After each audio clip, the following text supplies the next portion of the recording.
আসসালামু আলাইকুম ওয়া রাহমাতুল্লাহি ওয়া বারাকাতুহু। তৌফিক আলাই আছি আপনাদের সঙ্গে। আশা করি আপনারা প্রত্যেকেই ভালো আছেন।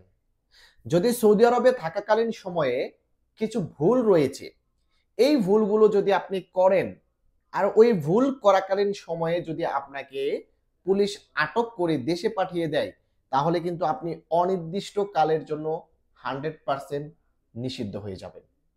সৌদি আরবে এমন হতে পারে আপনি ভালো পজিশনে আছেন, ভালো টাকা ইনকাম করতেছেন, কিন্তু আপনি কোনো একটি কারণে ভুলটা করে ফেলেছেন এবং আপনাকে সৌদি পুলিশ আটক করে একটা মামলা দিয়ে দেশে পাঠিয়ে দিল। আপনি কিন্তু বর্তমান সিচুয়েশনে খুব বড় বিপদে পড়ে যাবেন। আপনি অনির্দিষ্ট কালের জন্য আর সৌদি আরবে প্রবেশ করতে পারবেন না। তাই দয়া করে আপনারা কেউই এই ভুলগুলো করার চেষ্টা করবেন না। তো ভুলগুলো কি জানতে হলে অবশ্যই সম্পূর্ণ ভিডিওটি দেখতে হবে এবং যারা ফেসবুক পেজ থেকে ভিডিওটি দেখতেছেন অবশ্যই পেজটিকে ফলো করে রাখবেন এবং যারা আমার ইউটিউব চ্যানেলটি এখনো সাবস্ক্রাইব করেননি অবশ্যই সাবস্ক্রাইব করে সঙ্গেই থাকবেন। তো নাম্বার 1 হচ্ছে সবচাইতে বড় যে ভুলটা আমরা করে থাকি সেটা হচ্ছে আমরা অনেক সময় যে কফিলের আন্ডারে এসেছি সেই কফিলের কাজ না করে আমরা বাইরে কাজ করতেছি এবং হতে পারে আপনি ডোমেস্টিক প্রবাসী হয়ে আপনি বাইরে কাজ করতেছেন। এটা কিন্তু সৌদি আরবের শ্রম আইন লঙ্ঘন। আপনার যে জায়গাতে শ্রম দেওয়া প্রয়োজন, যে জায়গাতে কাজ করা প্রয়োজন, ওই জায়গাতে কাজ না করে আপনি যখন বাইরে কাজ করবেন, তখন কিন্তু যদি আটক করে আপনাকে দেশে পাঠিয়ে দেয়, আপনি অনির্দিষ্ট কালের জন্য নিষিদ্ধ হয়ে যাবেন। সেটা হতে পারে ৩ বছর, হতে পারে ৫ বছর, হতে পারে ১০ বছর বা হতে পারে আজীবন। কারণ বর্তমান সময়ে আমরা কেউই বলতে পারি না কে কবে আবার নতুন করে সৌদি আরবে প্রবেশ করতে পারবে।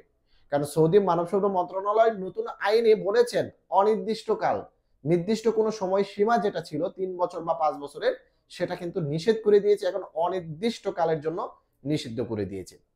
অনেকেই বলতে পারেন যে ভাই আমি এখানে সেখানে কাজ করতেছি, কই আমার তো কিছুই হচ্ছে না। ভাই দেখা গেল সৌদি আরবের আইন যেটা সেটা আমি আপনাদের কাছে তুলে ধরতেছি। এখন পুলিশ ধরে আপনাকে দেশে পাঠিয়ে দিচ্ছে নাকি ছেড়ে দিচ্ছে এটা পুলিশের ব্যাপার, এটি রাষ্ট্রের ব্যাপার। কিন্তু রাষ্ট্র যেটা আইন করে রেখেছে সেই আইনটা আপনাদের মাঝে তুলে ধরতেছি।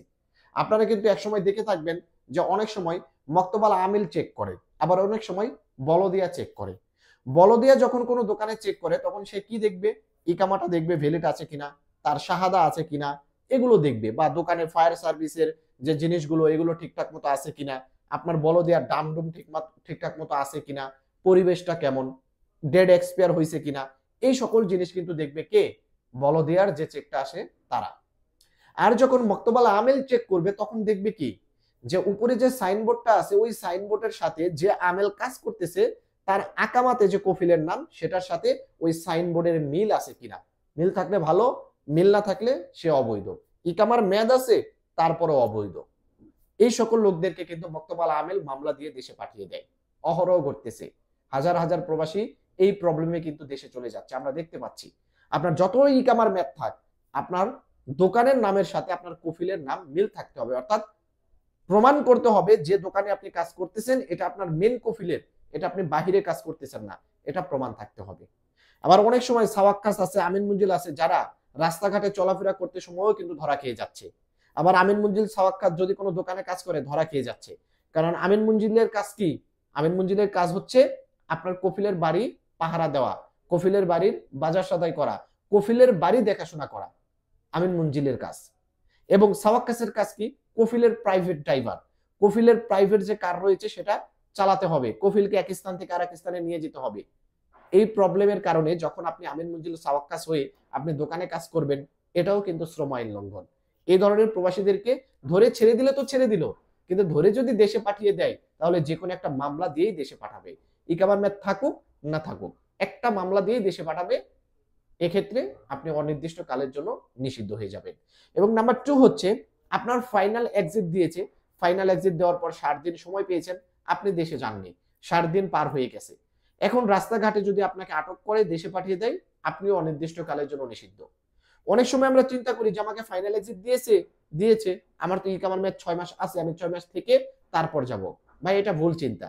ফাইনাল এক্সিট দেওয়া মানে আপনি সময় পাবেন 60 দিন। এখন বর্তমান যে নিয়ম আছে সেই বর্তমান নিয়মে যদি আপনার ইকামার মেয়াদ 1 মাস 15 দিন থাকে, ওই টাইমে যদি আপনাকে ফাইনাল এক্সিট দেয় তাহলে আপনি সময় পাবেন 1 মাস 15 দিন। যদি আপনার 1 মাস ইকামার মেয়াদ থাকে, ওই টাইমে যদি আপনাকে ফাইনাল এক্সিট দেয়, তাহলে আপনি ফাইনাল এক্সিটের সময় পাবেন 1 মাস। আবার আপনার যদি ইকামার মেয়াদ 6 মাস থাকে, তাহলে আপনি ফাইনাল এক্সিটের সময় পাবেন 2 মাস, অর্থাৎ 60 দিন। 60 দিনের বেশি আপনি সময় পাবেন না। আপনার ইকামার মেয়াদ থাকলেও পাবেন না, আপনার ইকামার মেয়াদ না থাকলে তো আপনাকে ফাইনাল এক্সিট দিতেই পারবে না। তাহলে ফাইনাল এক্সিট যদি আপনাকে দেওয়া হয় এবং সেটা যদি এক্সপায়ার হয়ে যায়, এরপরেও যদি আপনি সৌদি আরবে অবস্থান করেন, এই মুহূর্তে যদি কোনো অভিযানে বা কোনো কারণে আপনাকে আটক করে দেশে পাঠিয়ে দেয়, আপনি আর সৌদি আরবে প্রবেশ করতে পারবেন না। অনির্দিষ্ট কালের জন্য নিষিদ্ধ। অনেক সময় অনেক বড় বড় ব্যবসায়ী কিন্তু এই ভুলগুলো করে থাকে। আপনাকে ফাইনাল এক্সিট দিয়েছে কফিল, আপনি ব্যবসাটাকে বাঁচানোর জন্য আপনি 6 মাস থাকতে চাচ্ছেন, এই মুহূর্তে পুলিশ ধরে দেশে পাঠিয়ে দিয়েছে, আপনি এই ব্যবসা করার জন্য নতুন করে আর আসতেও পারবেন না, কারণ আপনাকে একটা মামলা দিয়েই দেশে পাঠিয়ে দিবে। তাই এই ভুলগুলো কেউই করবেন না। যদি ফাইনাল এক্সিট দিয়ে দেয়, সময় মতো চলে যান, নতুন ভিসায় আসুন, এটাই সবচাইতে ভালো হবে। এবং নাম্বার 3 হচ্ছে, আপনি রাস্তাঘাটে যদি অবৈধভাবে পানি বিক্রি করেন, দেখা গেল অনেক সময় মক্কা মদিনাতে আমরা দেখি হেরামের প্রাইস দিয়ে পানি বিক্রি করতেছে, এই ধরনের লোকদেরকে কিন্তু সবচাইতে বেশি আটক করে দেশে পাঠিয়ে দেয়। অনেক সময় কোনো সামানা বিক্রি করতেছে, গেঞ্জি, শার্ট, প্যান্ট, জুব্বা টুব্বা এগুলো বিক্রি করতেছে, মোজা টোজা বিক্রি করতেছে, এদেরকে ধরে কিন্তু একেবারে সফর জেলের মাধ্যমে দেশে পাঠিয়ে দেয়। আবার অনেক সময় মাদক দ্রব্য যেমন পান সুপারি, এই সকল সিগারেট, বিড়ি, এগুলো নিয়েও যদি আপনি গাড়িতে চলাচল করেন অতিরিক্ত নিয়ে, যদি আটক করে দেশে পাঠিয়ে দিবে। আর এইভাবে দেশে গেলে যে এনি হাও যদি এইভাবে দেশে যান, তাহলে আর নতুন করে সৌদি আরবে প্রবেশ করতে পারবেন না। এবং নাম্বার 4 হচ্ছে, যদি আপনি রাস্তাঘাটে কারোর সাথে মারামারি করেন, আর এই মারামারির টাইমে যদি আপনাকে আটক করে, দেখা গেল আপনি মারামারি করে চলে গেছেন, একজন আরেকজনের বিরুদ্ধে মামলা করে দিছে, তাহলে আপনাকে দেশে পাঠাবে না। কিন্তু আপনি মারামারি করতেছেন, এই টাইমে পুলিশের গাড়ি এসে আপনাদেরকে 2 জনকে ধরেছে, সফর জেলে পাঠিয়েছে, দেশে পাঠিয়ে দিয়েছে। এখন এরা কিন্তু অনেকেই প্রশ্ন করে যে ভাই আমি মারামারি করেছি রাস্তাঘাটে, আমাকে ধরে দেশে পাঠিয়ে দিয়েছে, আমি সৌদি আরবে আর যেতে পারবো কিনা?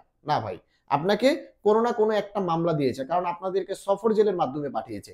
কোনো না কোনো একটা মামলা দিয়ে পাঠানোর কারণে আপনি আর নতুন করে সৌদি আরবে প্রবেশ করতে পারবেন না।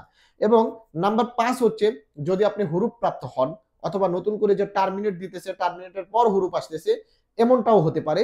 তো হুরুপ প্রাপ্ত হলেই যদি আপনি যে কোনো ভাবে দেশে যান না কেন, হুরুপ প্রাপ্ত হওয়ার পর পুলিশ ধরে দেশে পাঠিয়ে দিক, মক্তবাল আমিলের মাধ্যমে যান, আপনি এম্বাসির মাধ্যমে যান, আমাদের মতো কারো মাধ্যমে আপনি যান, এক্সিট লাগিয়ে, কোনো মাধ্যমেই আপনি সৌদি আরবে আর প্রবেশ করতে পারবেন না। যে কোনো মাধ্যমেই আপনি দেশে যান না কেন, সৌদি আরবে আপনি আজীবনের জন্য নিষিদ্ধ। এবং নাম্বার 6 হচ্ছে, যেমন আপনি উমরা করতে এসেছেন, অথবা জিয়ারা ভিসাতে এসেছেন, অথবা বর্ডার পাস করে আপনি সৌদি আরবে প্রবেশ করেছেন। আপনি উমরা ভিসায় এসে উমরার ম্যাটটা এক্সপায়ার করে ফেলেছেন, আপনি জিয়ারা ভিসায় এসে আপনি জিয়ারা ভিসার ম্যাটটা শেষ করে ফেলেছেন, আপনি দেশে যাননি, অথবা আপনি বর্ডার পাস করে আপনি সৌদি আরবে প্রবেশ করেছেন, 3টা অপরাধী কিন্তু একই রকম। এই ধরনের প্রবাসীদেরকে যদি ধরে, জেলও হবে, জরিমানা হবে, একেবারে দেশে পাঠিয়ে দিবে। আর নতুন করে কাজের ভিসা তো আসতে পারবেন না, উমরা করতেও আসতে পারবেন না, জিয়ারা ভিসা তো আসতে পারবেন না, কোনোভাবে আপনি সৌদি আরবে প্রবেশ করতে পারবেন না। উমরা করতে এসে যদি আপনি ধরা পড়েন, এক্সপায়ার হয়ে যান, জেল হবে, জরিমানা হবে, দেশে পাঠিয়ে দিবে। আর কোনো ভিসাতে সৌদি আরবে আসতে পারবেন না। সেম জিয়ারা ভিসা, সেম যদি আপনি বর্ডার পাস করে সৌদি আরবে প্রবেশ করেন। তো এই ধরনের প্রবাসীরা এই ধরনের ভুল করে থাকলে, যদি কোনো একটি ভুল আপনি করে থাকেন, তাহলে অনির্দিষ্ট কালের জন্য আপনি সৌদি আরবে নিষিদ্ধ।